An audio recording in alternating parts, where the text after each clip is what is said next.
Na na na na na na na na na.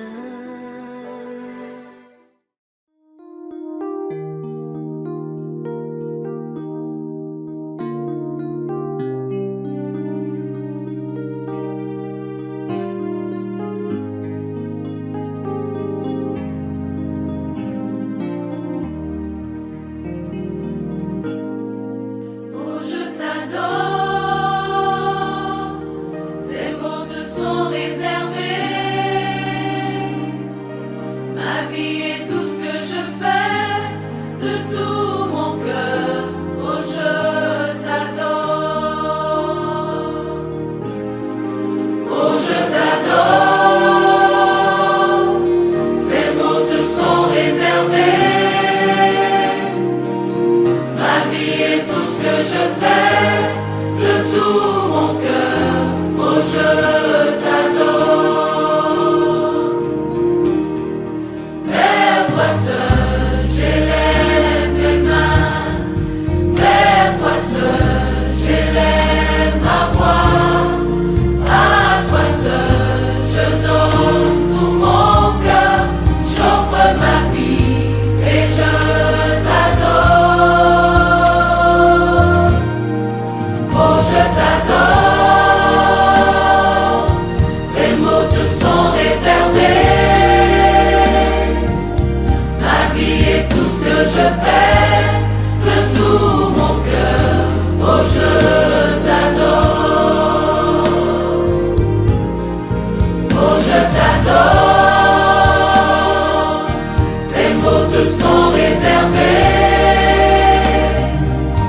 Ma vie et tout ce que je fais, de tout mon cœur, oh, je t'adore. Tu règnes, oh Dieu, en force et puissance. Tu es le Seigneur, assis sur ton trône. Je te vois bouger en suprême autorité. Je m'émerveille et je t'adore. Oh, je t'adore, ces mots te sont réservés. Ma vie et tout ce que je fais, de tout mon cœur, oh, je t'adore. Oh, je t'adore, ces mots te sont réservés. Ma vie et tout ce que je fais, de tout mon cœur, oh, je t'adore.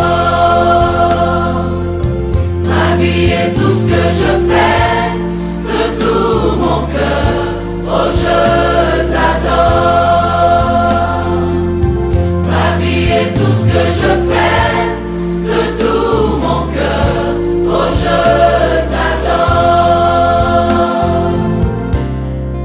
Oh, je t'adore, ces mots te sont réservés.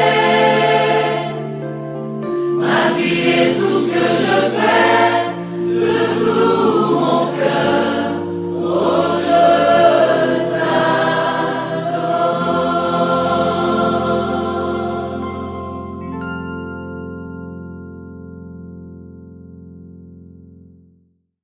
Bonjour tout le monde.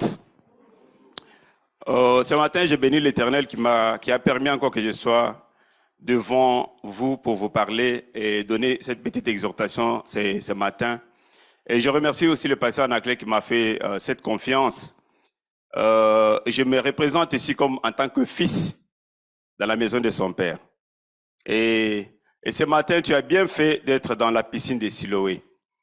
Et avant de passer à cette exhortation, on va prier. Oui, Père, ce matin, j'ai béni ton Saint-Nom car tu es le véritable Dieu. Seigneur, j'ai béni ton Saint-Nom car ce matin, tu as permis que nous puissions encore nous retrouver devant ta présence. Père, la parole nous dit que toute chose passera. Le ciel passera, la terre passera et la parole de Dieu restera éternelle. Et Père, ce matin, c'est la seule parole, la seule chose qui nous a réunis à ces lieux, dans la piscine de Siloé, c'est ta parole. Père, je bénis ton Saint-Nom car tu es le véritable Dieu. C'est-à-dire, merci car cette piscine de Siloé existait. Il y avait de l'eau. Mais un jour, il y a une personne que tu avais déjà préparée depuis les temps éternels pour qu'il soit sauvé dans la piscine de Siloé. Et ce matin, nous sommes dans ces lieux, Seigneur, dans cet endroit, cette plateforme d'illumination et de guérison, Seigneur. Laisse que la parole qui sortait en ces lieux, Père Céleste, touche quelqu'un et que cette personne recouvre la vue. Père, merci pour la guérison que tu as, Père Céleste, réservée aujourd'hui dans la piscine de Siloé. Je recommande ma vie entre tes mains, Seigneur, et laisse que tout ce qui sortira de ma bouche vienne de toi. Seigneur, merci pour ta présence. Laisse que la grâce de la maison, Seigneur, me couvre, Seigneur. La grâce qui coule dans la vie de mon Père, dans la vie du pasteur Anaclé, me touche ce matin, afin que tout ce que je parlerai, Seigneur, vienne de toi et que ça puisse trouver une terre fertile.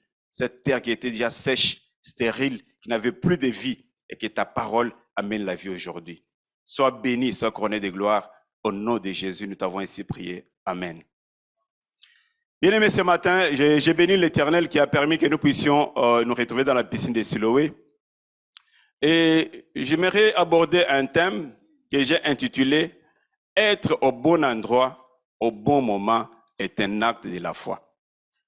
Être au bon endroit, au bon moment est un acte de la foi. J'étais en train de méditer sur cette parole toute la semaine. Et parce que nous sommes toujours habitués par le langage de ce monde. Lorsque quelqu'un a connu un malheur, il a connu un accident, quelqu'un est mort, il y a toujours un langage de ce monde qui dit il s'est retrouvé au mauvais moment, au mauvais temps. Ça, c'est le langage du monde. Mais nous, en tant qu'enfants de Dieu, nous, en tant que sanctuaire, nous devons vivre par la foi. Nous devons nous approcher de notre Dieu, être à tout moment au bon endroit et au bon moment. Amen, amen. Ça, c'est la foi. Pourquoi je parle de ce thème? Lorsque nous lisons dans l'évangile selon Luc, au chapitre 10, on voit la Bible qui nous parle qu'il y a une femme qui avait reçu Jésus dans sa maison. C'est Marthe. On dit que Jésus était en train de prêcher, mais ce jour-là, il est tombé dans la maison de Marthe. Et lorsque Christ est entré dans la maison de Marthe, Marthe était préoccupée, comme toute personne peut le faire lorsqu'il reçoit une personne de Marc. Et ce jour-là, Marc a été préoccupé à faire une belle cuisine au maître. Elle a dépensé beaucoup d'argent. Nous savons, nous tous, que lorsque je reçois une personne de Marc dans ma maison, j'ai fait tout. Même si je n'ai pas de moyens, je peux aller même emprunter de l'argent pour lui faire un bon plat, une bonne nourriture. Et Marthe était occupée à faire cela. Mais entre-temps, il y avait quelqu'un qui avait choisi d'être au bon endroit, au bon moment. C'était sa sœur Marie. Pendant que Christ était en train de parler de la parole de Dieu, ce qui donne la vie, ce qui pouvait permettre à la personne de vivre pendant longtemps et vivre dans le bonheur. Mais Marthe était occupée à la cuisine. Elle était occupée à la cuisine.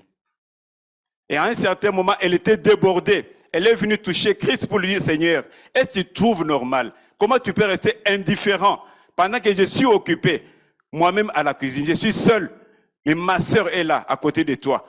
Tu trouves normal que tu le laisses là-bas, tu ne l'interpelles même pas pour qu'il vienne à côté de moi pour m'aider.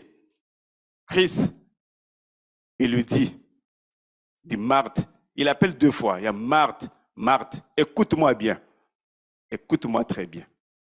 Il lui dit une et une seule chose est nécessaire. Il n'y a pas 2. Il dit Marthe, une et une seule chose est nécessaire. C'était quoi cette chose-là qui était nécessaire? Il dit que Marie a choisi la bonne part que personne ne peut lui ôter. La parole de Dieu. Pendant que toi, tu es occupé à autre chose, pendant que tu perds ton temps ailleurs, mais Marie avait choisi la bonne part. Il était au bon moment.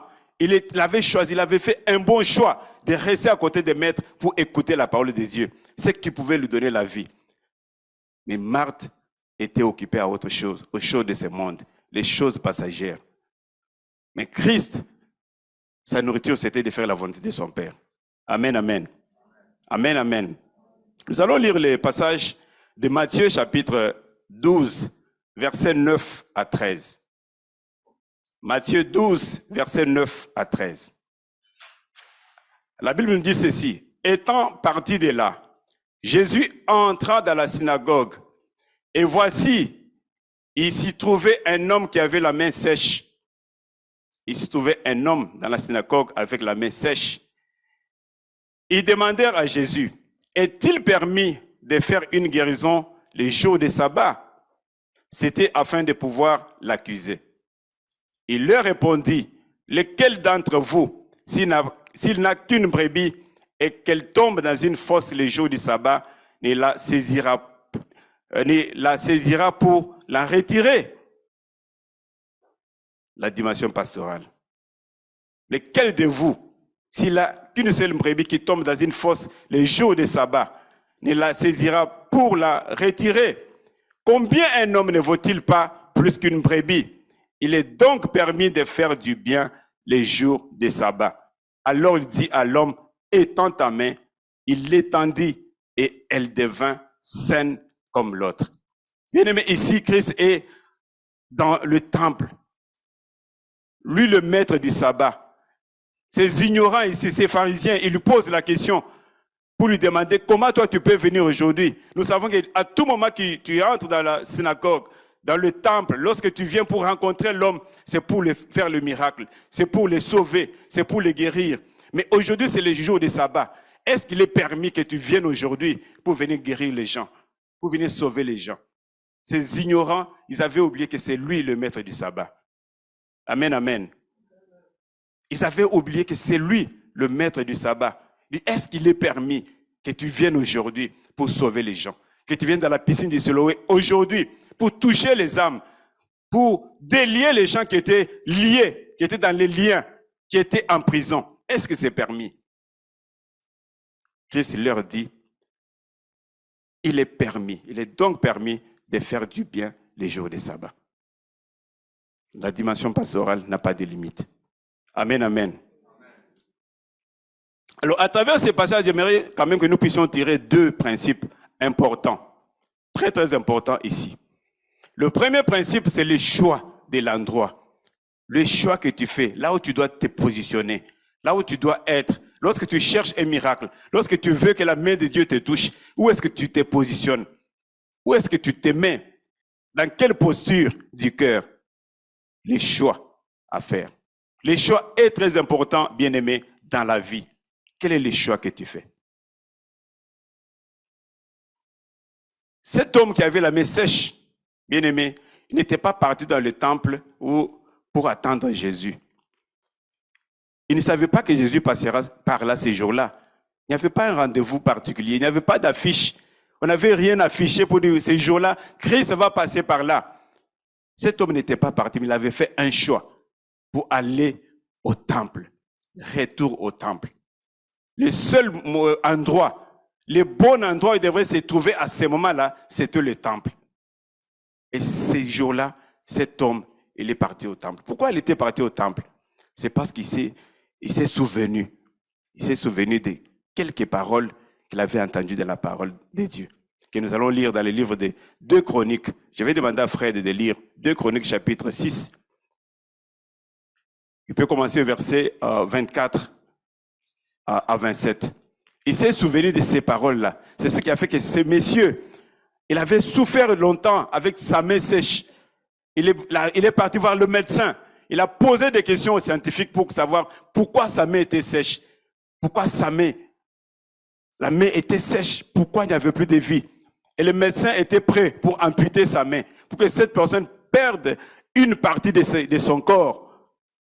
Mais ces jours-là, il s'est souvenu d'une parole. C'est ce qu'il avait fait ce choix d'aller au temple. Nous allons lire le livre de 2 Chroniques, chapitre 6, versets 24 à 27. Fred, s'il te plaît. Si ton peuple d'Israël est battu devant l'ennemi pour avoir péché contre toi, s'ils reviennent à toi et célèbrent ton nom, s'ils t'adressent des prières et des supplications dans cette maison, c'est toi qui écouteras des cieux. Tu pardonneras le péché de ton peuple d'Israël et tu le feras revenir dans le territoire que tu leur as donné, ainsi qu'à leur père. Quand le ciel sera fermé et qu'il n'y aura pas de pluie, parce qu'ils auront péché contre toi, s'ils prient dans ce lieu, célèbrent ton nom et reviennent de leurs péchés parce que tu les auras humiliés. C'est toi qui écouteras des cieux. Tu pardonneras le péché de tes serviteurs et de ton peuple d'Israël, car tu leur enseigneras la bonne voie dans laquelle ils devront marcher, et tu feras venir la pluie sur ton pays, celui que tu as donné en héritage à ton peuple. Merci beaucoup. L'homme s'est souvenu des paroles qui ont été prononcées par Salomon les jours de la dédicace du temple. Il savait que j'ai parcouru partout. J'ai consulté le médecin. Je suis allé voir les spécialistes, les gens qui pouvaient donner la solution à mon problème, mais je n'ai pas trouvé de solution. Tout a soldé par un échec. Il n'y avait que des déceptions. Mais ce jour-là, je suis souvenu qu'il y avait une maison.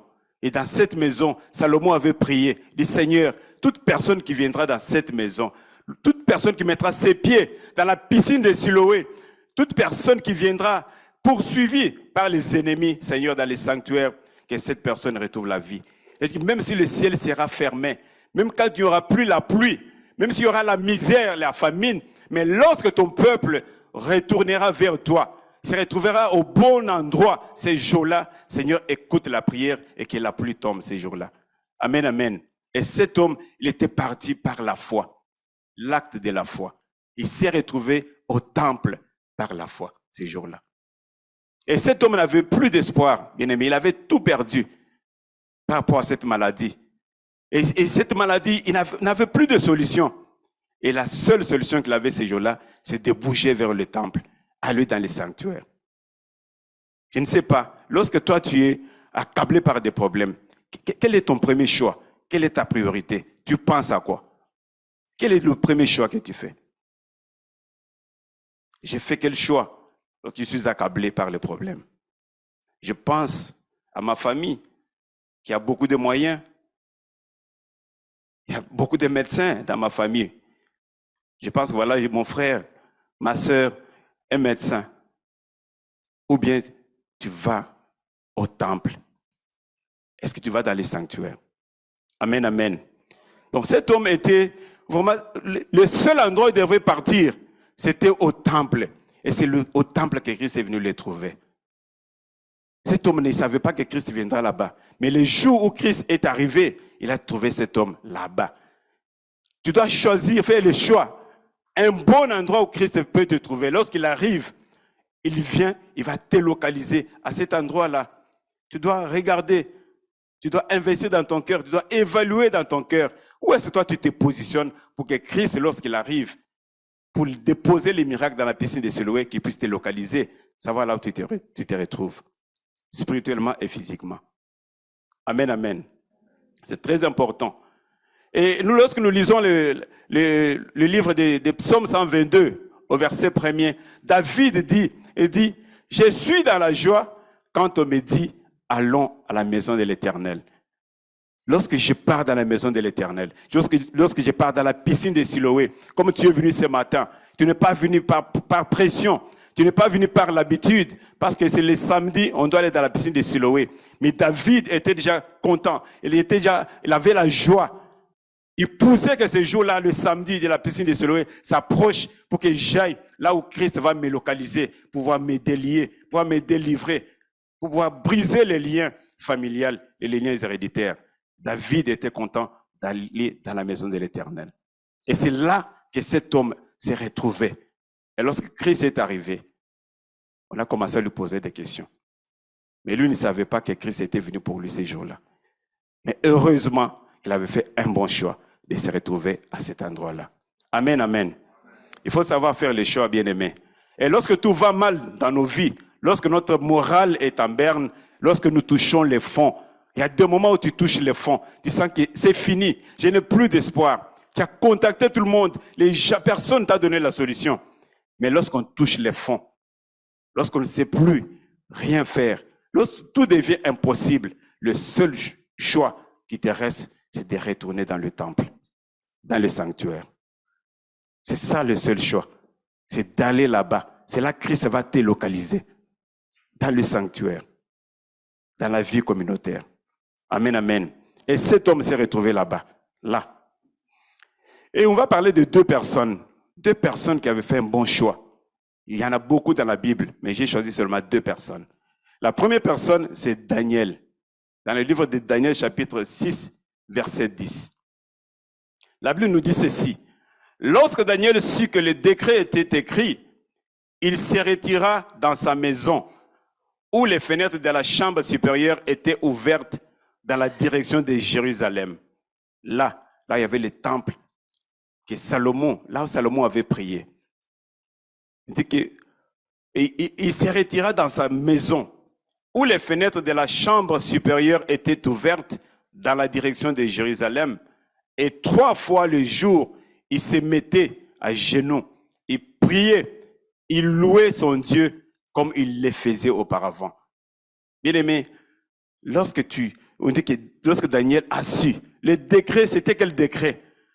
Lorsque Daniel s'est retrouvé en Babylone, déporté en Babylone, et ces jours-là, lorsqu'il priait, les gens qui étaient tout autour du roi Darius, ils ont dit non, nous ne voulons pas que ces gens prient. Ils sont en train de louer ces dieux-là. Notre roi, nous te prions de signer un décret que pendant 30 jours, personne ne louera un autre Dieu. Toute personne doit louer que ton nom. Mais on dit que lorsque Daniel a su que le décret a été signé, que le nom de l'Éternel ne sera plus levé, mais c'est ces jours-là que Daniel a fait le choix. Amen, amen.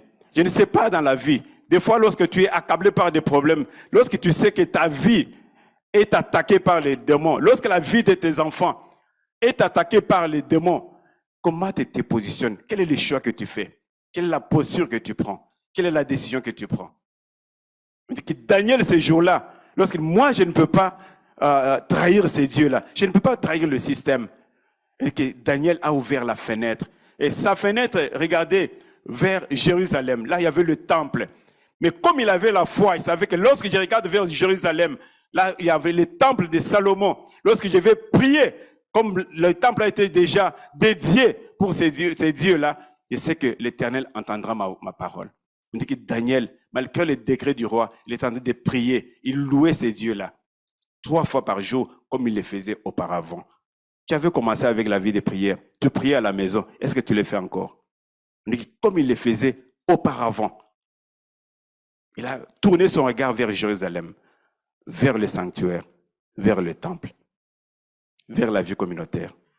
Amen, amen. Daniel, il était à genoux chaque fois en train de prier et son regard était tourné vers Jérusalem. Et la deuxième personne ici, c'est Anne. Dans le livre de 1 Samuel chapitre 1, versets 12 à 18.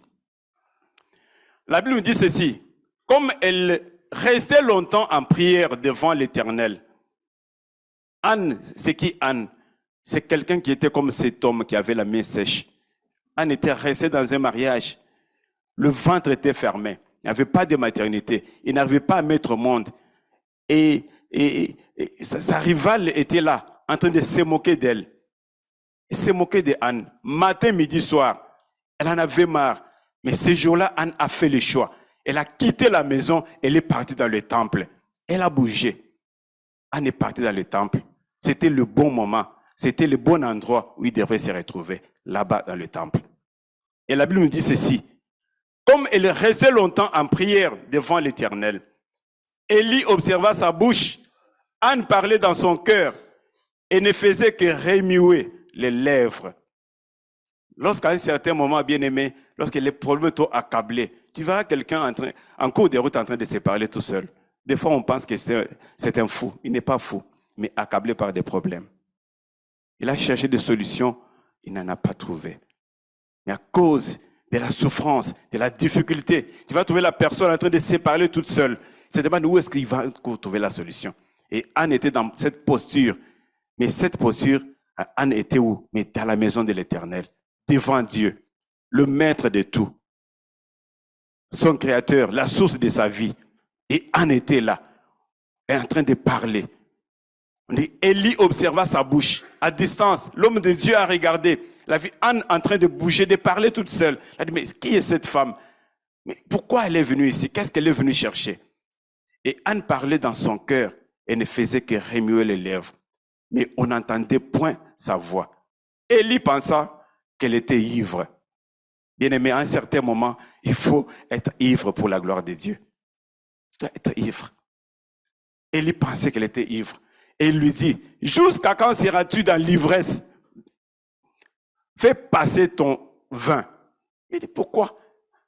Pourquoi? Jusqu'à quand tu vas rester dans l'ivresse? Pourquoi tu viens ici embêter? Et Anne répondit, non, mon Seigneur, je suis une femme qui souffre en son cœur.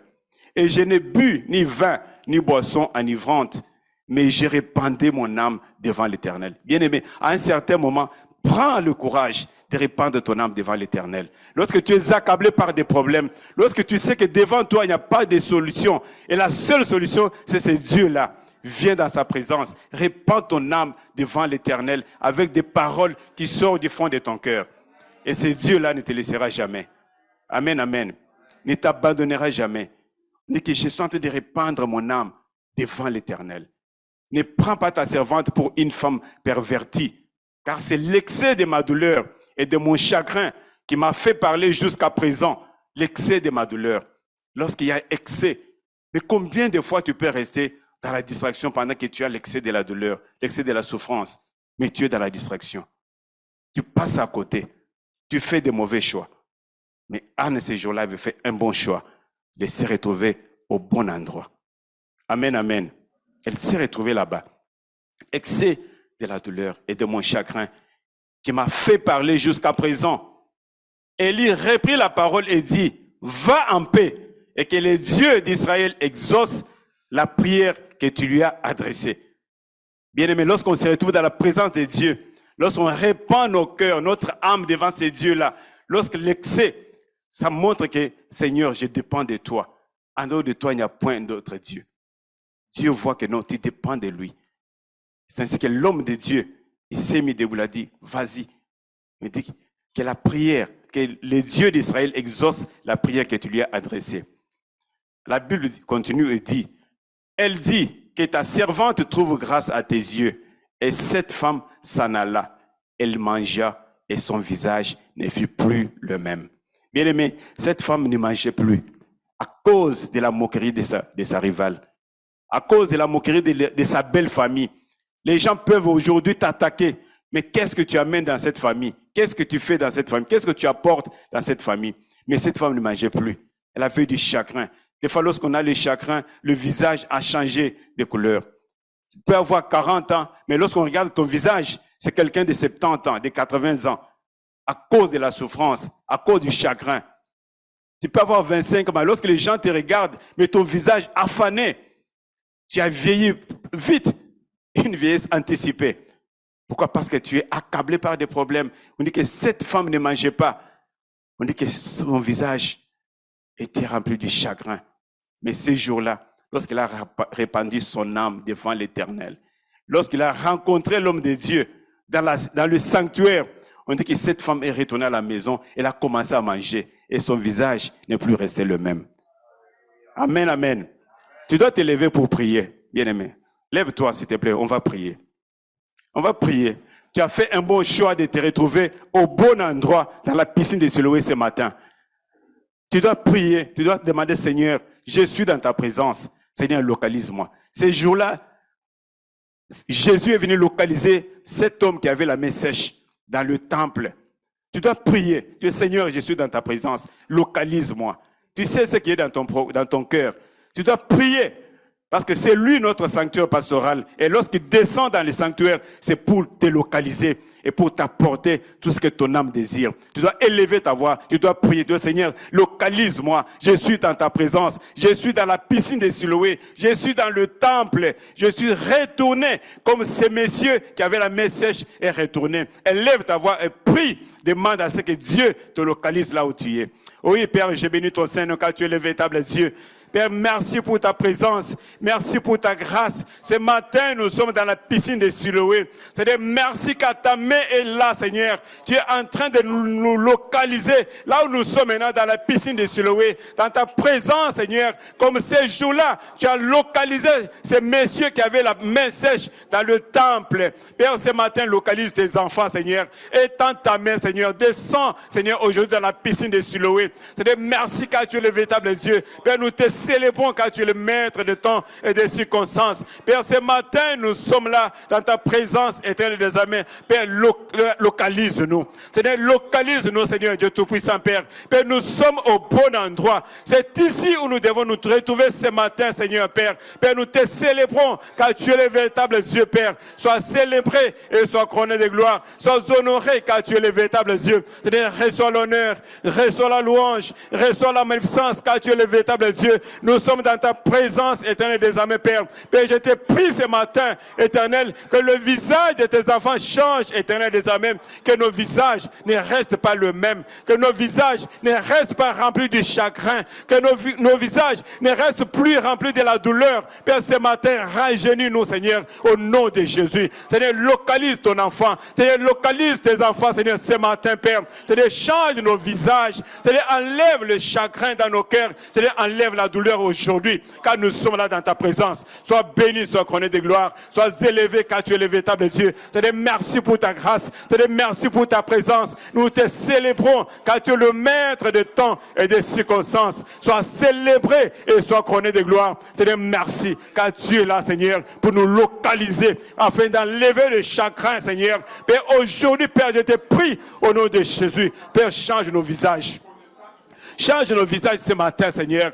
Père, que nos visages ne restent pas le même dans la piscine de Siloé. Que nos visages ne restent pas le même dans la piscine de Siloé, Père. Seigneur, localise mon frère, localise ma soeur ce matin. Là où il est, Seigneur, maintenant, Père Céleste. Localise-le, Seigneur, maintenant, Père. Et enlève le chagrin et la douleur dans son cœur. Car tu es le véritable Dieu. Sois béni et sois couronné de gloire. Au nom de Jésus. Au nom de Jésus. Amen, amen. On peut s'asseoir, s'il vous plaît. Bien-aimé, le mot temple signifie naos, N-A-O-S, en grec, ce qui veut dire sanctuaire. Le temple, c'était un édifice, un sanctuaire, un édifice sacré, un sanctuaire, un lieu de saint et du saint des saints. Ça, c'était le temple. Et ce monsieur, lorsqu'il bougeait, lorsqu'il allait au temple, il savait que je pars dans un lieu sacré, des saints des saints. Dans un sanctuaire. Et lorsqu'on part dans un sanctuaire, bien-aimé, c'est un lieu de refuge. Et lorsque tu mets tes pieds dans un sanctuaire, c'est là que tu vas trouver la paix, la joie. Lorsque tu t'es tourmenté, accablé par des problèmes, lorsque tu mets tes pieds dans le sanctuaire, c'était pour trouver la joie et la paix dans le cœur. Amen, amen. Et le mot naos ici vient du mot primaire, naios, c'est-à-dire N-I-O-S, ce qui veut dire demeurer. Demeurer. Donc, ces messieurs étaient partis dans le temple. Ce n'était pas pour retourner, c'était pour y demeurer. Et lorsqu'on entre dans les sanctuaires, bien aimé, c'est pour y demeurer. Ce n'est pas pour aller retourner. C'est-à-dire que tu restes dans le sanctuaire avec ton esprit, avec ton âme, avec ton corps, avec tout ton être. Tu vas demeurer dans les sanctuaires. Et c'est ce que le Messie avait fait. Il ne savait pas que Christ passera par là. Mais ces jours-là, Christ qui est le sanctuaire pastoral, il est passé par là, il a trouvé, il a guéri sa maladie. Amen, amen. C'est ça, le temple. Donc, demeurer. Donc, demeure dans la vie communautaire. Demeure dans la communauté. N'aie pas un pied dehors, un pied dedans. Demeure là. C'est là que Christ va te localiser. Il va ôter ta malédiction et il va te bénir. Amen, amen. Et le temple, c'est un lieu de refuge. C'est un sanctuaire pour toute personne qui cherche le réconfort et qui cherche un lieu de sécurité. Et ces messieurs savaient que c'est là que j'allais trouver ma sécurité. C'était au temple. C'était un lieu de confort. Lorsque des fois, il y a l'inconfort dans nos vies, lorsque tu sens que ta vie n'est pas confortable, il y a des soucis par-ci, par-là, mais bien aimé, retourne au temple. Connecte-toi à la vie communautaire. Connecte-toi à l'impact. Amen, amen. Et c'est là que tu vas trouver la paix. Et le temple, c'est quoi? Un temple, c'est aussi un lieu où nous venons crier à Dieu pour lui présenter nos supplications et nos besoins. Et lorsque nous allons dans le temple, lorsque nous allons devant notre Dieu, devant l'Éternel des armées, c'est là où nous allons lui présenter nos supplications. C'est que nous avons dans nos cœurs. Au lieu d'aller te plaindre, bien-aimé, au lieu d'aller verser tes larmes devant les humains, devant les hommes de ce monde. Mais Anne, il est parti dans le temple. Sinon, il pouvait aller voir les praticiens. Il pouvait aller voir les gynécologues pour trouver les médicaments, trouver des solutions afin de pouvoir retrouver la maternité. Mais Anne a fait un choix, un bon choix, d'aller au bon endroit, c'était le temple. Et c'est là qu'elle est allée répandre son cœur. Je ne sais pas, c'est quoi le temple dans ton esprit? Comment tu représentes la vie communautaire, l'impact pour toi, là où tu es? Dans ta communauté, est-ce que tu es attaché à ta communauté? Est-ce que tu es attaché à ton église? Quelle est la considération que tu as du temple? Est-ce qu'aller dans le temple pour toi, est-ce que tu as la joie? Lorsqu'il y a une activité dans l'église, dans ta communauté, est-ce que tu as la joie d'être là présent? Ou bien on t'efforce? Ou bien on t'efforce? Peut-être tu ne connais pas ce que tu poursuis, ce que tu veux et ce que tu cherches. Mais Anne avait fait un bon choix d'aller dans le temple. Et ce jour-là, c'était le bon moment. Et c'était son jour. Bien aimé, aujourd'hui, peut-être c'est ton jour. C'est ton jour aujourd'hui que Dieu veut que tu puisses toucher ce que tu as dû chercher pendant de longs moments, pendant de longues périodes, depuis des années. Ce que tu as toujours cherché. Mais aujourd'hui, c'est ton jour. Que Dieu va te localiser là où tu es pour pouvoir enlever cette sécheresse dans ta vie. Je ne sais pas qu'est-ce qui a séché ta vie. Amen, amen. Donc tu dois avoir la foi. Lorsque tu vas à l'église, lorsque tu vas dans le temple, tu dois avoir cette foi-là que lorsque je pars, c'est pour rencontrer ces dieux-là. C'est pour rencontrer un frère. C'est pour que la communion fraternelle puisse fonctionner. Lorsqu'on est ensemble, on demeure ensemble. C'est là que l'onction va descendre. C'est là que la grâce de Dieu va nous toucher. Et lorsque tu viens dans la présence de Dieu, bien aimé, tu dois être rempli de joie et d'enthousiasme. Parce que tu ne viens pas rencontrer un homme seulement, mais tu viens rencontrer un Dieu qui est le créateur de ta vie. Amen, amen. Donc tu dois vraiment avoir cette joie-là lorsque tu vas dans le temple, dans ta communauté. Et cet homme, à la main sèche, il avait résolu dans son cœur d'aller. Il avait dit que même s'il faut mourir, je vais demeurer dans le temple. J'ai galéré dans le monde, je n'ai pas trouvé de solution. Même les membres de ma famille, personne ne pouvait me trouver la solution pour mon problème. Mais je vais rester demeurer dans le temple.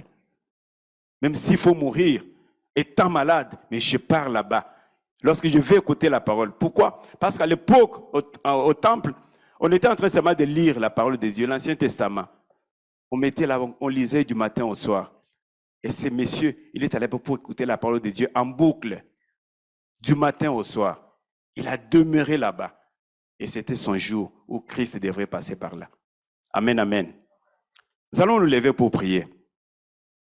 Nous allons nous lever, bien aimé. Tu dois prier. Parce que ici, notre objectif en tant qu'enfant de l'impact, en tant qu'enfant de Dieu, c'est de demeurer dans le temple. Tu dois prier. Tu dis, Seigneur, donne-moi la force de demeurer dans le temple. Même lorsque je serai accablé par des problèmes, Seigneur, la première priorité, ça sera de retourner vers toi.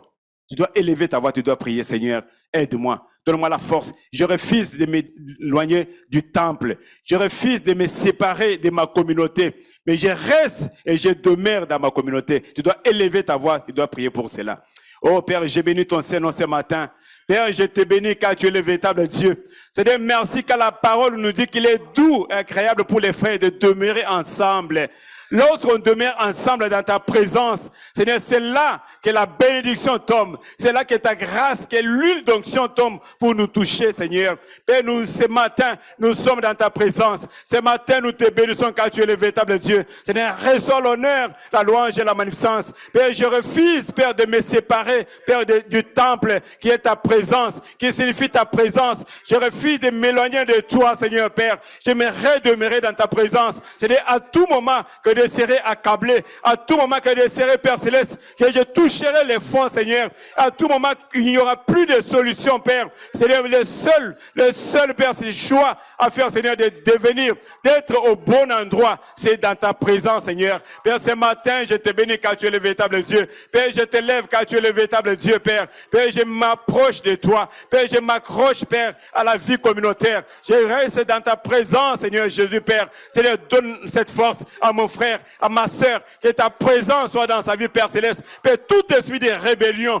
tout esprit qui cherche, Père, à retirer les gens devant toi, Père, je les prise ce matin au nom de Jésus. Tout esprit de faiblesse, tout esprit de rébellion, tout esprit de désobéissance, Seigneur, de s'éloigner de toi, de s'éloigner du temple, Père. Ce matin, je le prise et je le condamne dans la vie de mon frère, dans la vie de ma sœur. C'est-à-dire à tout moment, Seigneur Père céleste, que nous serons, Père, attaqués par nos ennemis, que nous serons attaqués par Babylone, Seigneur Dieu, Père. Le seul endroit, Père, le seul endroit, le seul choix, c'est toi, c'est de venir dans ta présence. Sois béni et sois couronné de gloire, car tu es le véritable Dieu. Merci pour ta grâce, merci pour ton amour, au nom de Jésus, au nom de Jésus. Amen. Nous pouvons nous asseoir. Il y a le deuxième principe que je voulais que nous puissions partager encore ce matin. C'est la synchronisation ou le contact entre l'attitude apostolique et la dimension pastorale de Christ qui a déclenché le miracle. Il y a eu la synchronisation ou le contact entre la dimension apostolique et pastorale de Christ qui a déclenché le miracle dans la vie de cet homme. Amen, amen. Alors cet homme, il avait cette attitude. Dans l'apostolique, je vois souvent cette attitude-là que cet homme avait manifestée. Dans l'apostolique, il y a cette dimension d'attente et de patience.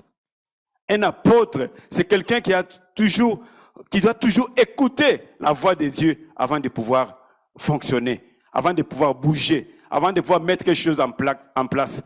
Mais cet homme est parti dans le temple, c'était pour patienter, pour demeurer là-bas, pour attendre. Et lorsque nous voyons dans la Bible, dans la plupart des cas, je vois 2 cas que je vois. Lorsque Christ est décédé et a été crucifié à la croix, bien aimé, et il y avait un commandement et des recommandations, ils devraient tous rester à Jérusalem. Ils devraient rester là. Les apôtres devraient attendre, devraient patienter, attendre la résurrection de Christ. Ça, c'est une attitude apostolique. Et c'est cette attitude que cet homme avait. Il est allé au temple, il attendait, il patientait. Le jour viendra. C'est ici. Tant que Salomon avait prononcé, déclaré ces paroles, mais je suis dans le temple. Et je dois attendre, je dois patienter, je dois attendre que Dieu parle, que Dieu puisse bouger, que Dieu puisse me toucher. Cet homme était là, il attendait avec toute la patience. Ça, c'est dans la dimension apostolique. C'est dans cette dimension, on ne doit pas être pressé. On ne doit pas être agité. Christ a dit à Marthe, Marthe, tu es agité. Tu es agité par beaucoup de choses. Tu es agité par beaucoup de choses. Mais ta sœur, la seule chose que ta sœur a fait, c'est cette chose-là que personne ne peut lui ôter. C'est celle que ta sœur a choisie. La patience, l'attente. Amen, amen. Et cette personne était là. Elle attendait. Elle attendait. Et elle attendait sa résurrection. Et au verset 10, il dit, voici, il se trouvait un homme qui avait la main sèche. Il avait la main sèche, ce monsieur-là. Il avait mal à cette main. Et c'est quoi la main sèche? Pourquoi cette main était sèche ces jours-là, bien aimé? Nous savons que dans tous les corps humains, tels que nous voyons ici, il y a les organes. Et pour que l'organe puisse prendre vie, il y a la circulation sanguine. Lorsqu'il y a la coloration de ta peau, on voit que ta peau est bien colorée, c'est parce qu'il y a la circulation, il y a le sang qui circule, il y a l'eau qui circule. Et lorsqu'il y a, tu es blessé, tu es fracturé, lorsqu'une partie n'est plus en contact avec les autres parties, bien aimé, cette partie-là sera privée de la circulation sanguine. Le sang ne coulera pas.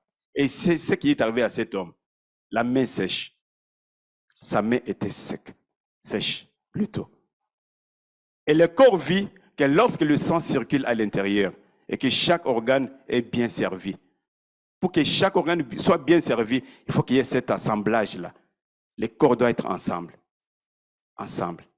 Et la main de cet homme avait perdu sa fonction. Et il ne jouait plus le rôle qu'il devrait jouer. Il avait perdu sa fonction. Et la sécheresse est l'état d'un environnement confronté à un manque d'eau ou de sang. Lorsque tu es déconnecté de la vie communautaire, lorsque tu es déconnecté de ta communauté, de ton église, de ton leadership, lorsque tu es déconnecté tu es privé de la gloire de Dieu et la grâce de la maison ne te touchera pas. Ne te touchera pas. Et c'est ce que cet homme avait. La main qui était sèche, c'est parce que cette main n'était plus irriguée. Le sang n'arrivait plus à cette main-là.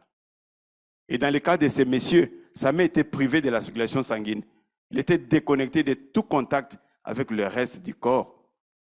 Il était déconnecté. Sa main ne jouait plus le rôle qu'il devrait jouer. Et cela démontre un manque d'alignement d'une partie du corps qui est privée de tous les avantages que le corps entier devrait bénéficier. Lorsque tu es déconnecté de la grâce de la maison, lorsque tu es déconnecté de ta communauté, bien-aimé, la grâce ne te touchera pas. Ne te touchera pas. Donc tu manques l'alignement.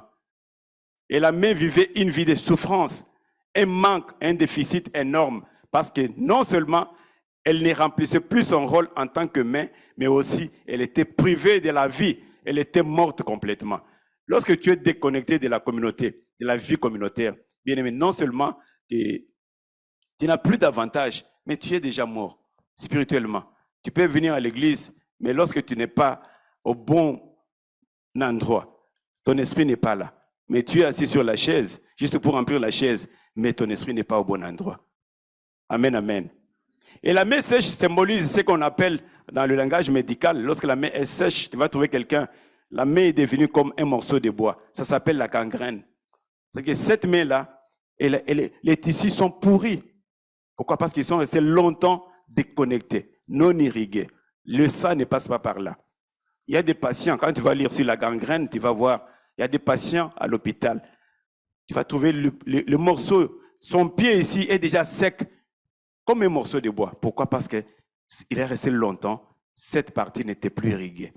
Le sang ne touchait pas là-bas. C'est cette maladie que cet homme avait. Et lorsque tu restes déconnecté de ta communauté, tu n'es pas au bon endroit, là où Dieu te demande d'être bien-aimé, tu vas sécher. Et tu seras privé de la gloire de Dieu. Tu seras privé de la gloire de Dieu.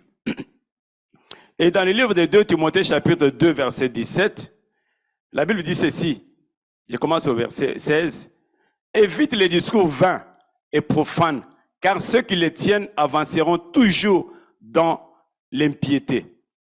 17. Et leur parole rongira comme la gangrène. La gangrène, on parle de la gangrène ici. De ces nombres sont Hyménée et Philette, qui se sont détournés de la vérité, disant que la résurrection est déjà arrivée et qui renverse la foi de quelques-uns. Lorsqu'on est déconnecté, le langage change. Tu viens à l'église, mais ta manière de parler, ton langage sera autre chose. Lorsque les gens te croisent dans la rue, quelqu'un qui ne connaît pas que tu es membre de l'Impact, mais tu as un autre langage de quelqu'un, d'un païen. Tu n'es pas toi-même. Tu n'as pas ton identité. L'identité des sanctuaires n'est pas en toi. Pourquoi? Parce que tu es déconnecté. Tu es un sanctuaire, mais un faux sanctuaire. Bien aimé, tu peux trouver aujourd'hui quelqu'un qui a tout ce qui est sur lui, c'est faux. Tu vas trouver peut-être, on dit, les faux cheveux. Lorsque tu enlèves les faux cheveux, la perruque, les faux ongles, les faux cils. Mais tout ce qui est sur toi, c'est du faux. Donc, lorsqu'on enlève tout, mais tu restes avec quoi? Tout est faux. Lorsqu'on est déconnecté, on devient faux dans tout. Mais les gens voient que non, tu es un frère, tu es une sœur, tu es un sanctuaire, tu parles du sanctuaire, mais tu es faux parce que tu n'es pas le même. Tu n'es pas sanctuaire, tu ne manifestes pas la dimension des sanctuaires. La dimension apostolique, l'attitude apostolique n'est pas en toi. N'est pas en toi. Et le mot gangrène ici signifie la putréfaction des tissus. Et la sécheresse vient parce que le corps est privé de tout. Lorsque tu es privé de tout, bien aimé, le sang ne circule pas. Ne circule pas. Et c'est ça la cause, lorsque tu ne fonctionnes plus comme il se doit. Et dans le livre de Romains chapitre 3, verset 23, il dit ceci. Car tous ont péché et sont privés de la gloire de Dieu. De la gloire de Dieu. Lorsque tu es privé de la gloire de Dieu, ta main devient sèche. Je ne sais pas qu'est-ce qui a séché dans ta vie. Est-ce que c'est toi qui as l'origine ou pas? Ou c'est quelqu'un d'autre? Et cette main était sèche parce qu'elle était privée de la gloire de Dieu. Et ce matin, dans la piscine de Siloé, retourne dans ton esprit. Sois au bon endroit. Fais un bon choix. Laisse que la dimension, l'attitude apostolique soit en toi, de patienter, de demeurer dans le temple, dans la présence de Dieu, de demeurer là-bas et attendre la main de l'Éternel. Amen, amen. Amen, amen. N'accepte pas d'être privé de la gloire de Dieu. N'accepte pas. Et dans la piscine de Siloé, lorsque nous arrivons, nous devons avoir cette attitude, la foi, que lorsque je pars dans la piscine de Siloé, c'est pour que Dieu touche ma vie. C'est pour que Dieu change ma vie. Et je viens là-bas avec la patience, avec l'attente. Amen, amen. Tu dois refuser.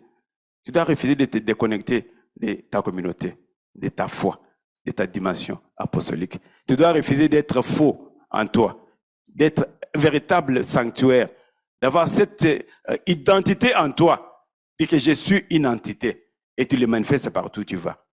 Amen, amen. Tu dois refuser. Si tu veux être irrigué par la grâce de la maison, bien aimé, tu dois être là où tu dois être. Tu dois être là. Et cet homme avait fait un bon choix d'être là. Et lorsque Christ est arrivé, lui qui a la dimension pastorale par excellence, lorsqu'il est arrivé, lorsqu'il y a eu ces contacts, l'attitude de la personne et la présence de Christ, ça a déclenché le miracle. Et Christ dit, lève-toi, étends ta main. Et la Bible dit que lorsqu'il tendit sa main, et la main devient saine comme l'autre. Et ce matin, c'est ce que Dieu veut faire pour ta vie. Dieu veut que tu puisses étendre ta main.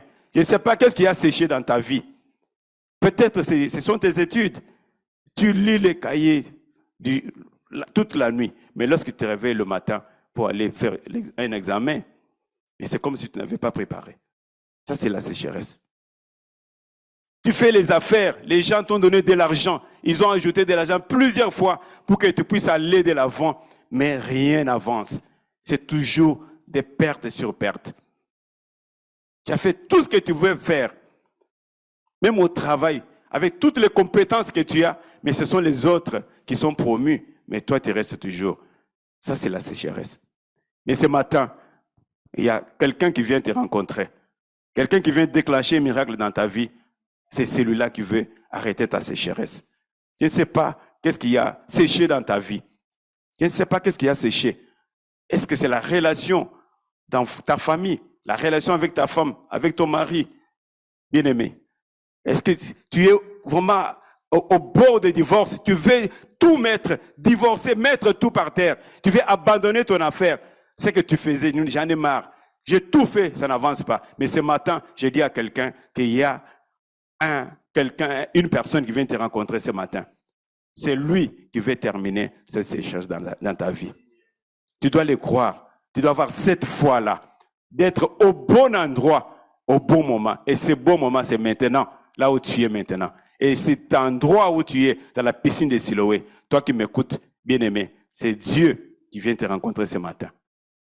Amen, amen. Et cette personne, il avait fait un bon choix. Il s'est retrouvé là-bas avec une bonne attitude, d'attente, de patience, avec la foi, que lorsqu'on met la main et ses pieds dans la piscine de Siloé, dans la maison de Dieu, en présence de l'Éternel, ma main qui était sèche sera guérie. Il était là. Et lorsque la dimension pastorale est arrivée, c'est Christ, notre sanctuaire pastoral. Il a rencontré cet homme. Il dit que étends ta main. Et lorsque la personne a étendu, Christ n'a même pas prié. Il a étendu sa main. On dit que sa main est devenue saine comme toute autre main. Nous allons nous lever pour prier. On dit que sa main devient saine. J'aimerais que tu puisses trouver une personne dans la salle, là où tu es. On va prier, faire l'acte de la foi. Tu dois trouver une personne, tu dois tendre ta main par la foi. Tu dois donner ta main à cette personne. Trouve quelqu'un dans la salle. Là où tu es dans la maison, trouve quelqu'un. Là où tu es, trouve quelqu'un. Étends ta main. On dit, il a étendu sa main. Christ a dit, étends ta main. On dit que sa main devient saine. Et pendant que tu étends ta main, bien-aimé, tu dois prier. Trouve quelqu'un, s'il te plaît. Étends ta main. Et la main symbolise ce que toi-même tu connais dans ta vie. Ce qui était déjà sec. Là où il n'y avait plus de vie. Là où tout était fermé, étends ta main. Étends ta main. Trouve quelqu'un. dans la maison où vous êtes, bien-aimé, trouve quelqu'un. Là où tu es sur YouTube, trouve quelqu'un, étends ta main. Christ descend maintenant là pour te toucher, pour mettre fin à cette maladie qui est restée longtemps. Cette maladie où le médecin te disait que non, c'est fini pour toi. Il te reste encore quelques mois pour vivre. Mais ce matin, il y a une personne très très importante. Cette personne qui va descendre. Il va descendre. Et lorsque tu as touché la main de ton frère et de ta sœur qui est en face de toi, tu dois prier. Tu dois prier comme Christ l'a dit. Tu dois prier pour que sa main qui était sèche soit guérie. Que sa main devienne saine comme l'autre. C'est ce que la Bible dit. Que sa main était devenue saine comme l'autre.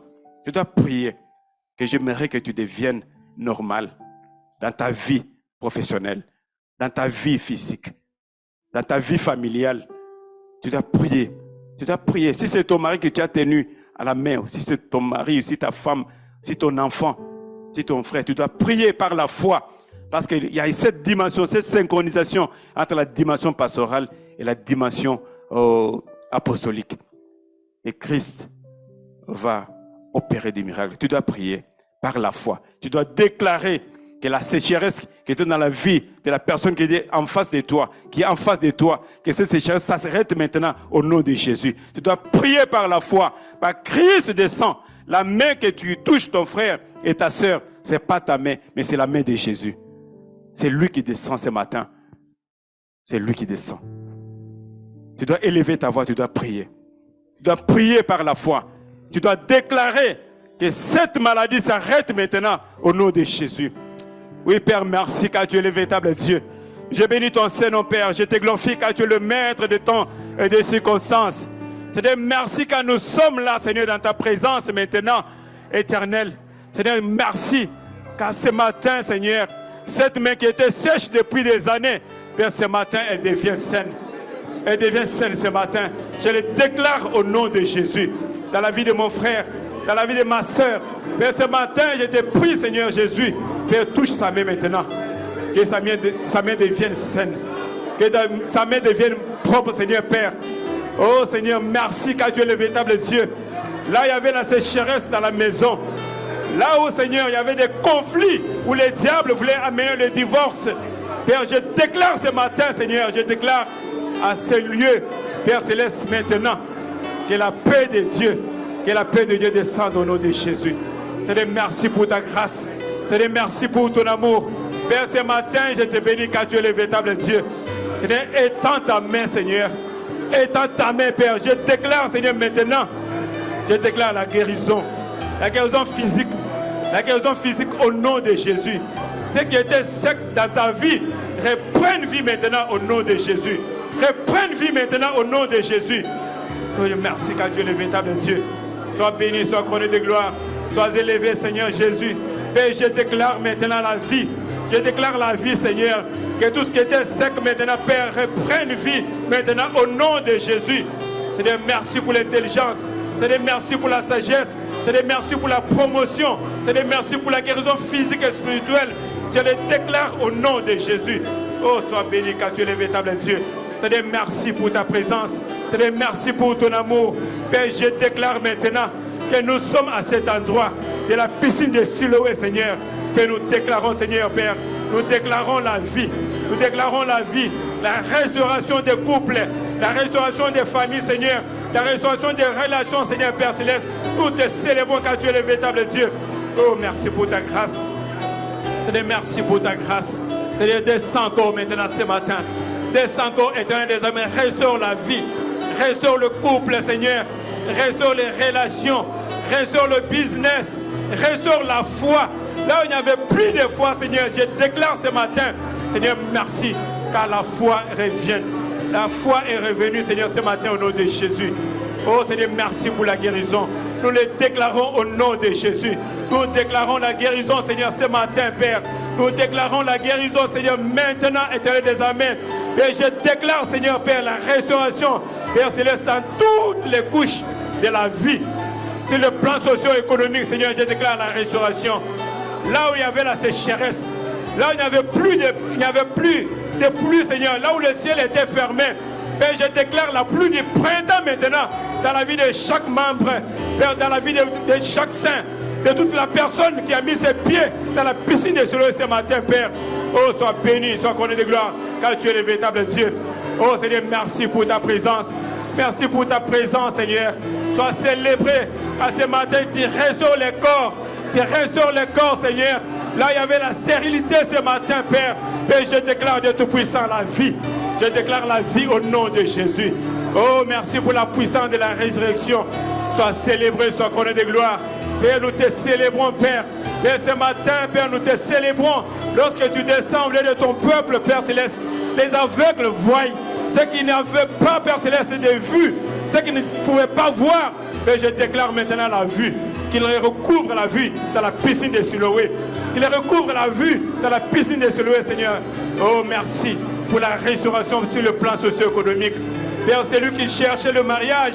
Père, ce matin, je te prie que le ciel s'ouvre, que les portes s'ouvrent, Seigneur. C'est lui qui attendait, Père Céleste, une promotion, qui attendait, Père Céleste, un emploi. C'est lui qui attendait, Père Céleste, une promotion, Seigneur, ce matin. Mais je te prie au nom de Jésus, ouvre les portes. Celui qui était malade, celui qui est malade maintenant, Seigneur, étends ta main. Étends ta main, Seigneur. Tu dis que la main de l'Éternel n'est pas courte pour guérir. Étends ta main. Tout celui qui était malade, Seigneur Dieu. Peu importe la maladie, même si c'était une maladie personnelle inguérissable, une maladie chronique héréditaire. Ce matin, je déclare au nom de Jésus que cette maladie soit brisée au nom de Jésus, Père. Je déclare la guérison. Je déclare la guérison. Sois restauré au nom de Jésus. Sois restauré maintenant. Sois guéri au nom de Jésus. Que ta vie reprenne. Que ta vie soit saine, soit normale comme les autres personnes. Ce matin, je déclare que les portes qui étaient fermées soient ouvertes maintenant au nom de Jésus. Sois béni, sois couronné de gloire. Nous te célébrons car tu es le véritable Dieu. Seigneur, merci pour ta présence, Seigneur. Seigneur, merci pour ta présence pour les étudiants. Là où il y avait la sécheresse, là où il n'y avait plus d'intelligence, Seigneur Jésus, là où il n'y avait plus la compréhension, Père, il n'y avait pas la clarté, ce matin, je déclare, Père, c'est toi qui donnes l'intelligence, c'est toi qui donnes la sagesse. Père, je déclare la paix dans les couples, dans les maisons, Seigneur. Père, je déclare la paix, Seigneur, Père, des miracles ce matin dans la vie de toute personne. Père, c'est ce qui écoute ma voix ce matin. Père, laisse que ta présence se manifeste dans sa vie. Sois béni, sois couronné de gloire. Laisse que la grâce de la maison les touche maintenant. Que la grâce de la maison te touche maintenant. Que la grâce de la maison te touche maintenant. Et que ta maladie tombe maintenant. Là, il y avait la sécheresse, la circulation, la grâce de Dieu. La grâce de la maison circule, te couvre maintenant. La faveur de Dieu soit sur toi maintenant. Au nom de Jésus. Au nom de Jésus. Au nom de Jésus. Merci Seigneur. Merci pour ta grâce. Bien-aimé, tu dois lever tes mains. Je dois prier pour toi. Oui, Père, ce matin, j'ai béni ton Seigneur car tu es le véritable Dieu. Merci pour ta grâce, merci pour ton amour. Ce matin, Seigneur, il y a une grâce que tu as libérée dans cette communauté. La grâce apostolico-pastorale. Et c'est cette grâce qui nous touche maintenant. Qui touche mon frère, qui touche ma soeur. Toute personne qui écoute ma voix, Seigneur, il y a une grâce que tu as réservée pour lui ce matin. Cette grâce, Seigneur, qui amène la vie. Là où il y avait la sécheresse, là où la mer était sèche, Seigneur Dieu, là où le ciel était fermé, Seigneur, ces jours éternels désormais, nous sommes au bon endroit. Et c'est à ces moments, Seigneur, que tu descends pour nous localiser. Père, localise chacun de nous, Seigneur. Localise chacun de nous. Enlève le chagrin dans son cœur. Enlève la douleur. Mets la paix. Mets la joie, Seigneur. C'est-à-dire, ce matin, Père, je te bénis car tu es le véritable Dieu. Que la grâce de la maison te touche, mon frère, là où tu es. Que tout ce qui était sec reprenne vie ces jours au nom de Jésus. Oh, merci car tu es le véritable Dieu. Sois béni et sois couronné de gloire au nom de Jésus.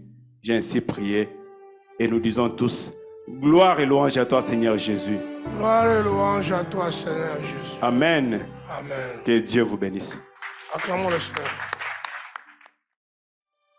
Na na na na na na na na na.